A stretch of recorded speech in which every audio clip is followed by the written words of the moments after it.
श्री शिवाय नमस्तुभ्यम। जय महाकाल। आशा करता हूँ आप सभी लोग अच्छे होंगे। दोस्तों, यदि आप लोग किसी कार्य की सफलता के लिए बहुत समय से प्रयास कर रहे हैं, लेकिन किसी कारणवश कोई ना कोई रुकावट आ जाती है और आपको सफलता नहीं मिल पाती है, तो पूज्य गुरुजी ने अपनी कथा में अनाज के कुछ दानों का एक बहुत ही छोटा सा उपाय बताया है।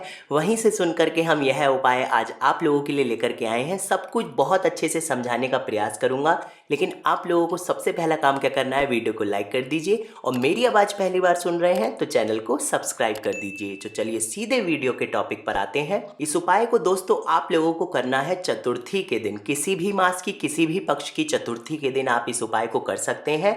आप लोगों को क्या करना है, आप लोगों को शाम के समय अपने घर की छत पर या अपने घर की बालकनी में आकर के चंद्र भगवान के दर्शन करने हैं, उनको प्रणाम करना है, उनकी पूजा अर्चना करनी है। पूजा अर्चना के लिए कोई फिक्स विधि नहीं है, जैसा भी आप लोग करना चाहें वैसा आप लोग कर सकते हैं। आप लोग रोली चढ़ा सकते हैं, चावल समर्पित कर सकते हैं, थोड़े से जल का छींटा और सफ़ेद मिठाई का भोग चंद्र भगवान को लगा सकते हैं और आपकी जो भी इच्छा है, जो भी कार्य या फिर सभी कार्यों की सफलता के लिए उनसे कामना कर सकते हैं। उसके बाद आप लोगों को अपने घर में आना है। आपके घर में जहाँ पर भी गणेश भगवान की कोई मूर्ति हो, यदि पूजा में, या फिर कोई पोस्टर लगा हुआ हो घर में, तो वहाँ पर आप लोगों को क्या करना है, एक जल से भरा हुआ कलश रखना है।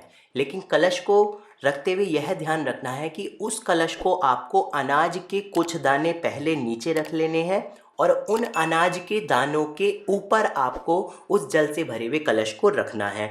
कलश लेते हुए यह ध्यान दीजिए कि वह कलश जैसा भी आपके घर में उपस्थित हो, पीतल का हो, तांबे का हो या स्टील का, जैसा भी कलश हो आप उसका प्रयोग कर सकते हैं। और अनाज के दानों में क्या ध्यान देना है कि अनाज के दाने, यदि गेहूं के दाने आपके घर में हो तो गेहूं के कुछ दाने ले लीजिए, यदि चावल के दाने हो तो चावल के दाने आप लोग ले सकते हैं। और इसके अतिरिक्त यदि ये दोनों भी नहीं है तो आप लोग हरे मूंग के दाने भी ले सकते हैं। उसके बाद आप लोग अपनी पूजा अर्चना कीजिए। पूजा अर्चना के लिए कोई भी फिक्स विधि नहीं है, जैसा भी आप लोगों से बन पड़े, जैसा आपका सामर्थ्य हो, आप गणेश भगवान की पूजा करें, उनको फूल समर्पित करें, रोली, चावल, मौली कुछ भोग लगाएं गणेश जी को और उनसे प्रार्थना करें सभी कार्यों की सफलता में जो भी विघ्न आते हैं, क्योंकि गणेश मंगल भगवान क्या है, विघ्न हरता है। तो जो भी विघ्न, जो भी रुकावट आती है, गणेश मंगल भगवान से प्रार्थना कीजिए। उसके बाद उस लोटे को ऐसे ही रखा रहने दीजिए, उस कलश को पूरी रात रखे रहने। अगले दिन सुबह को आपको क्या करना है, आप लोगों को सबसे पहले जो कलश में जल है उस जल को किसी पेड़ या पौधे में आप लोगों को विसर्जित कर देना है। लेकिन विसर्जित करते हुए यह ध्यान दिया कीजिए कि कभी भी आप लोगों को विसर्जन का जल वो कभी भी तुलसी के पौधे में विसर्जित नहीं करना चाहिए।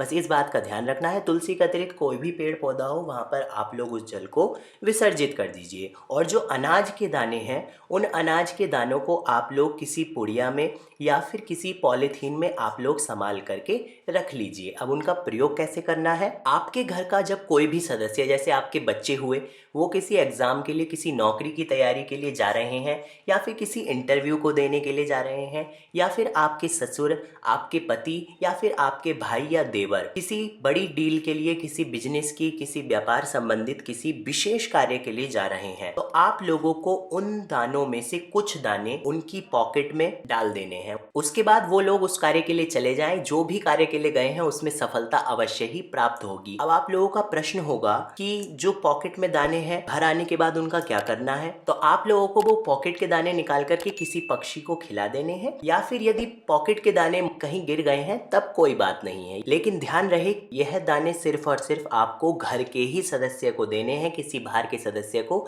नहीं देने हैं। मैंने बहुत अच्छे से प्रयास किया है आप लोगों को समझाने का। आप लोगों का कोई भी प्रश्न हो, कोई भी डाउट हो, आप लोग उसे कमेंट में पूछ सकते हैं और कमेंट में आप लोग श्री गणेशाय नमः जरूर लिखें। जल्दी ही मिलते हैं आपसे अगली वीडियो में, तब तक के लिए श्री शिवाय नमस्तुभ्यम।